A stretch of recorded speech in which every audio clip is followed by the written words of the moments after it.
आज हम लाए हैं एक नई सीरीज का पहला पार्ट जिसका नाम है डिवा होमा। कहानी है वर्ष 2140 की और जगह है रशिया। अब इस पृथ्वी पर ज्यादातर औरतें ही रहती हैं और उन्होंने इस दुनिया को एक अल्ट्रा मॉडर्न सोसाइटी बना दिया है। वे भीड़ भाड़ से दूर गांव में रहती हैं, जहां हर परिवार के पास अपना एक विला है। टेक्नोलॉजी से भरी इस दुनिया में एआई हाउसकीपर घर का सारा काम संभाल लेता है, यहाँ तक कि वो ओनर का टेम्परेचर मेजर करता है, उसका खाना बना देता है और मूड के अनुसार मूवीज और शोज भी प्ले करता है। वो अपने ओनर के लिए नई ड्रेसेस भी डिजाइन करता है। पृथ्वी पर मर्द जात लगभग लापता हो चुकी है, जिसकी वजह से दुनिया में नफरत, वायलेंस और युद्ध का नामो निशान मिट चुका है।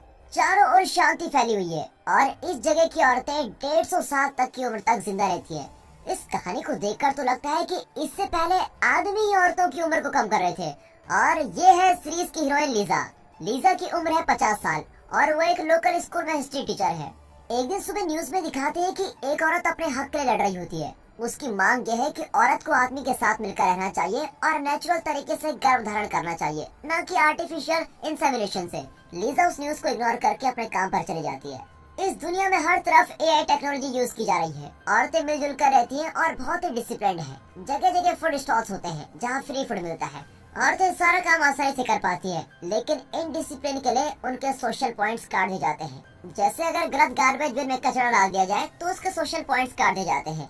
यहाँ सोशल पॉइंट्स ही करेंसी है। अगर कोई अच्छा काम करती है तो उसे फ्री सोशल पॉइंट्स दिए जाते हैं। लीजा की क्लास एक स्पेस शटल जैसी दिखती है और अंदर जाती वो एक वीडियो के द्वारा स्टूडेंट्स को मानवता का इतिहास पढ़ाती है। वो बताती है कि प्राचीन समय से ही मर्द मानव समाज पर अपना कब्जा जमाए बैठे थे। अपनी ताकत बनाए रखने के लिए उन्होंने दुनिया में नफरत और हिंसा फैलानी शुरू कर दी और दुनिया की शांति नष्ट हो गई। ग्लोबल वार्मिंग बढ़ने लगी और ओजोन लेयर धीरे धीरे मिटने लगी। वो बताती है कि ये सब मर्दों की गलती थी। फिर साल 2030 में यूएस और नॉर्थ कोरिया के बीच टकराव हुआ, जिससे दुनिया का पासा पलट गया। नॉर्थ कोरिया के कुछ साइंटिस्ट ने एक खतरनाक वायरस पैदा किया, जिससे वे यूएस आर्मी को मिटा देना चाहते थे। लेकिन वो वायरस दुनिया भर में फैल गया और दुनिया के 99% मर्द मारे गए। और जब से औरतों ने दुनिया का अधिकार संभाला है, उन्होंने धीरे धीरे मर्दों की हर गलती को ठीक किया। पोल्यूशन और ग्लोबल वार्मिंग कम होने लगी और सारे जीव जंतु धीरे धीरे पहले की तरह पनपने लगे। इस तरह दुनिया फिर से खुशहाल हो गई। वीडियो के एंड में ये दिखाया जाता है कि अब पृथ्वी पर प्रीमेट्स यानी मर्द पैदा ही नहीं होते, और अगर गलती से पैदा भी हो जाते तो बड़ा होते ही उनको एक उबड़ खाबड़ जगह में भेज दिया जाता, जहाँ टेक्नोलॉजी नाम की कोई चीज ही नहीं होती। इस नई दुनिया में मर्दों को असभ्य और बेवकूफ माना जाता है, जो साफ सुथरा रहना जानते नहीं है। उनके सिर्फ दो इंटरेस्ट हैं, एक है यौन संबंध और दूसरा है वायलेंस।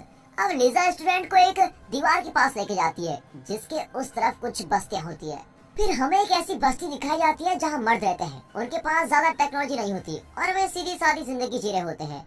वहाँ कुछ औरतें भी होती हैं जो टेक्नोलॉजी को बिल्कुल पसंद नहीं करती और एक सिंपल लाइफ चाहती हैं। इस बस्ती में गेरा नाम का एक आदमी होता है जो अभी तक वर्जिन है और उसका सिर्फ एक ही लक्ष्य है और वो है अपनी वर्जिनिटी खोना। पर वो बस्ती के लोगों की बहुत मदद करता है। वहाँ बैरोन नाम का एक तगड़ा आदमी होता है जो खुद को बस्ती का लीडर समझता है। उसे औरतों का राज बिल्कुल भी पसंद नहीं होता और वो इस सिस्टम के खिलाफ बगावत करना चाहता है। वो भाषण देता है कि कई 100 साल पहले जब औरतों ने पृथ्वी पर कब्जा कर लिया था तो उन्होंने मर्दों के साथ जानवरों से भी बदतर बर्ताव करना शुरू किया था। लेकिन मेरे परदादा के जमाने में उन्होंने औरतों की हिप्पी सोसाइटी को छोड़ दिया और कई ऐसी बस्तियां बनाई जहां औरत और मर्द एक सिंपल और नॉर्मल लाइफ बिता सके। कुछ औरतें भी उनके साथ यहाँ पर चले आई और बस्ती के लोग बहुत ध्यान से उसकी बातें सुन रहे होते हैं। इतने में लीजा अपने स्टूडेंट को वहाँ ले आती है और वहाँ के मर्दों को तो वो जू के एनिमल्स की तरह उनको दिखाती है। मर्द इससे बड़े आग बबूला हो रहे होते हैं। लीजा और उसकी स्टूडेंट मारिया एक रिस्ट्रिक्टेड एरिया में पहुंच जाती है। तब गेरा वहाँ पर आता है और उन्हें छुपाने की कोशिश करता है और टेंशन में वो लीजा को एक किस कर लेता है। अब लीजा बड़ी टेंशन में अपनी विसल बजाती है और गेरा घबरा जाता है। इतने में दूसरे मर्द सभी लड़कियों को घेर लेते हैं। अब बैरोन स्लैब कंपटीशन रखता है और कहता है कि जो जीतेगा वो लड़कियों के साथ रात बिताएगा। अब इन्हें बचाने के लिए गेरा कंपटीशन में भाग लेता है, पर उसका मुकाबला जायंट नाम के एक बॉडी बिल्डर से होता है। पर जब वो स्लैब करने जाता है तो गेरा झुक जाता है और बैरोन को मार पड़ती है। फिर मौका पाकर लीजा और उसके स्टूडेंट्स अपने शटल की ओर भागते हैं और गेरा अपने दादा के घर की ओर भागता है। अगले सीन में एक शटल अपनी बैटरी रिचार्ज करने के लिए चेक पॉइंट पर रुकता है। जब शटल चलने लगता है तो एक बैटरी कंटेनर से अचानक गेरा निकलता है। अब ये देखकर शटल ओनर जूलियस बिल्कुल चौंक जाता है। जूलियस एक सीड कीपर है जो मर्दों का सीमन स्टोर करता है और जरूरत पड़ने पर औरतों में इसको सप्लाई करता है। हालांकि सीड कीपर्स मर्द हैं, फिर भी उन्हें औरतें बहुत रिस्पेक्ट करती हैं। जूलियस का कोई दोस्त नहीं होता, इसलिए उसे गेरा बहुत पसंद आ जाता है और वो गेरा को अपने साथ रहने को कहता है। फिर गेरा उसे मून शाइन नाम की एक ड्रिंक देता है। जूलियस कुछ ज्यादा ही उसको पी लेता है और नशे में चलते हुए शटल से बाहर कूद जाता है। अब बैरोन और उसके आदमियों से बचने के लिए गेरा जूलियस की ड्रेस पहन लेता है और नया सिटी कीपर बन जाता है।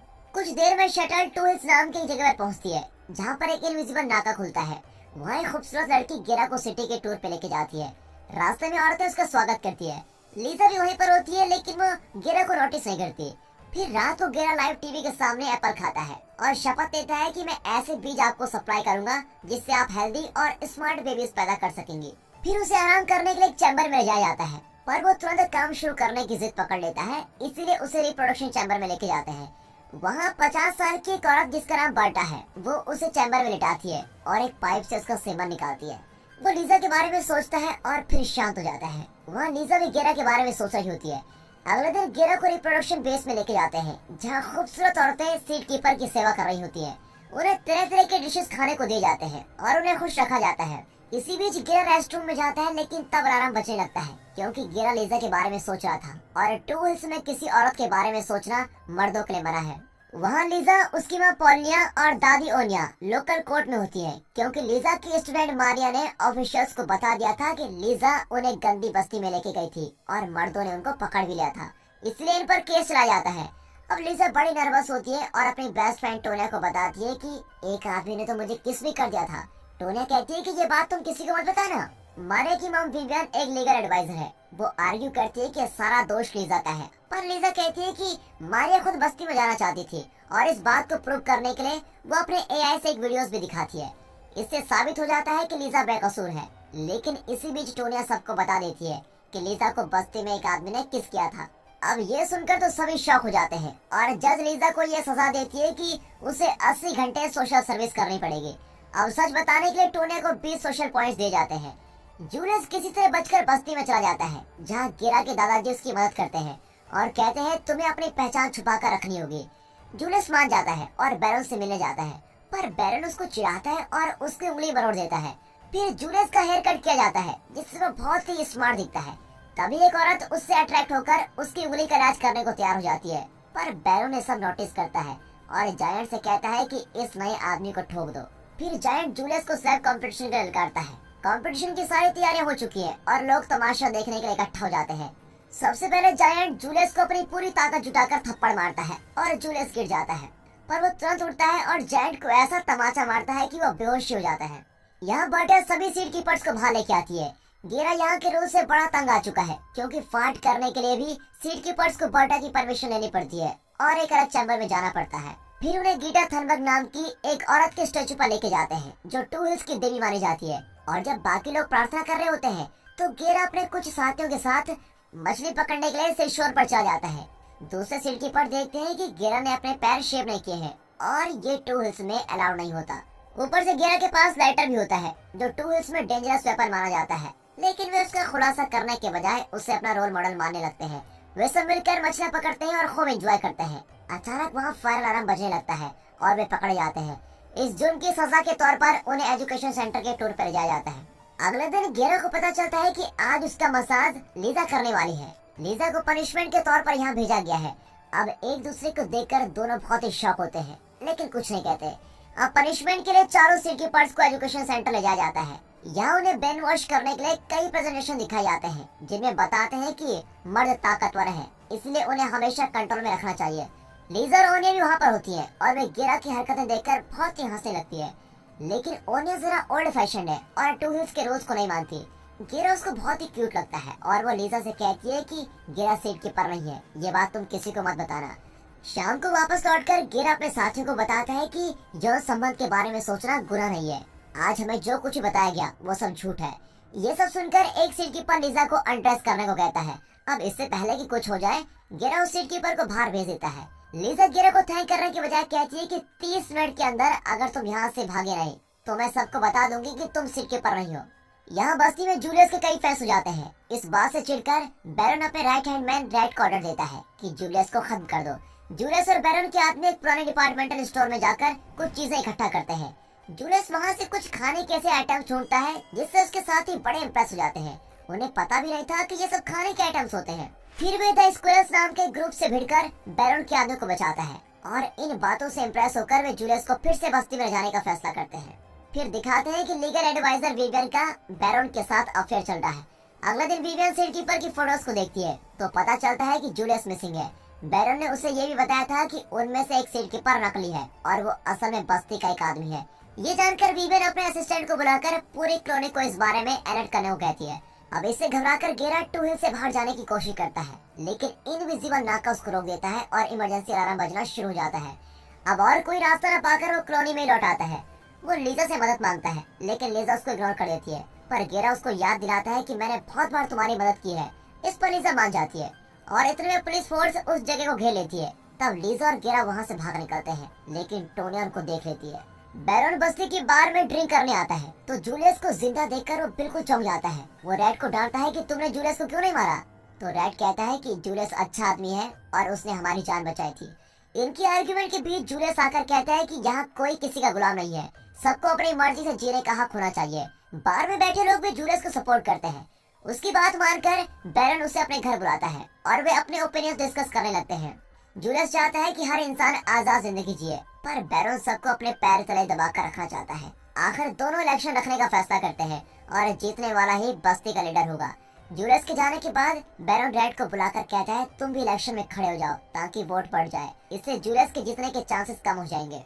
फिर रात को वोटिंग शुरू होती है और बस्ती के लोग वोट करते हैं। जब रिजल्ट अनाउंस किया जाता है बैरन को सिर्फ एक वोट मिलता है, लेकिन शौक तो तब लगता है जब रेड 18 वोट से इलेक्शन जीत जाता है। जूलियस को भी 16 वोट मिले होते हैं। इससे पता चलता है कि लोग अभी भी जूलियस पर पूरा विश्वास नहीं करते। अब लीजा गेरा को घेर लेती है। ओनिया चाहती है कि गेरा यहाँ से बचकर निकल जाए, लेकिन इससे पहले कि वो कुछ प्लान कर सके विवियन के असिस्टेंट तलाशी लेने आ जाती है। लेकिन उसके अंदर आने से पहले ही ओनिया लीजा गेरा और अपने पैड को कबर्ड में छुपा देती है। अब हमें बताया जाता है कि टू हिल्स में पैड रखना भी इलीगल है। असिस्टेंट अंदर आकर गेरा और लीजा को ढूंढती है क्योंकि वो दोनों इलीगली यहाँ से भागने की कोशिश कर रहे थे। वो ओनिया को वार्न करती है कि चुपचाप उन दोनों को हमारे हवाले कर दो, लेकिन ओनिया कुछ नहीं बताती। अब असिस्टेंट जाने वाली होती है कि कैट कबर्ड के अंदर से चीखता है और इससे पहले कि असिस्टेंट विवियन को इन्फॉर्म कर सके ओनिया उसके सर पर मारती है और उसको बेहोश कर देती है। अब ओनिया अपना मोटरसाइकिल गेरा को देती है और कहती है कि इसमें 80 किलोमीटर पर आवर की स्पीड से जाओगे तो इनविजिबल नाके को चीर कर निकल जाओगे। फिर वो लीजा को भी गेरा के साथ जाने को कहती है क्योंकि यहाँ के कानून की आंखों में वो भी अब एक मुजरिम है। अब गेरा और लीजा मोटरसाइकिल पर तेजी से निकलते हैं। गेरा 80 किलोमीटर पर आवर की स्पीड से भी ज्यादा तेज की स्पीड से निकलता है और इनविजिबल नाके को चीरकर आगे निकल जाता है, लेकिन उसके इम्पैक्ट से बाइक के टुकड़े टुकड़े हो जाते हैं और दोनों के ड्रेसेस फट जाते हैं। लेकिन वो अपने बैग से नए कपड़े निकाल कर पहन लेते हैं और आग के पास ही सो जाते हैं। अगली सुबह गेरा एक स्क्वायर को पकड़कर उसका ब्रेकफास्ट बनाता है। लीजा ने तो आज तक सिर्फ वेजिटेबल्स ही खाए होते हैं और उस पके हुए जानवर को देखकर वो चीखने लगती है। तभी कुछ आदमी उसकी आवाज को सुन लेते हैं। और दोस्तों, इसी के साथ सीरीज का पहला पार्ट यहाँ पर खत्म होता है। दोस्तों, अगर ये पार्ट आपको अच्छा लगा और अगर आप चाहते हैं कि हम इस सीरीज को कंटिन्यू करें तो कमेंट करके बताइए, उसके बाद ही हम इस सीरीज को आगे बढ़ाएंगे। और अगर आपको ये वीडियो अच्छा लगा, एक्सप्लेनेशन अच्छा लगा, सीरीज अच्छी लग रही हो तो वीडियो को लाइक कर दें, चैनल को सब्सक्राइब करना बिल्कुल मत भूलिए। बाकी मिलते हैं अगली वीडियो में, तब तक के लिए गुड बाय, अपना ख्याल रखिए and finally thanks for watching.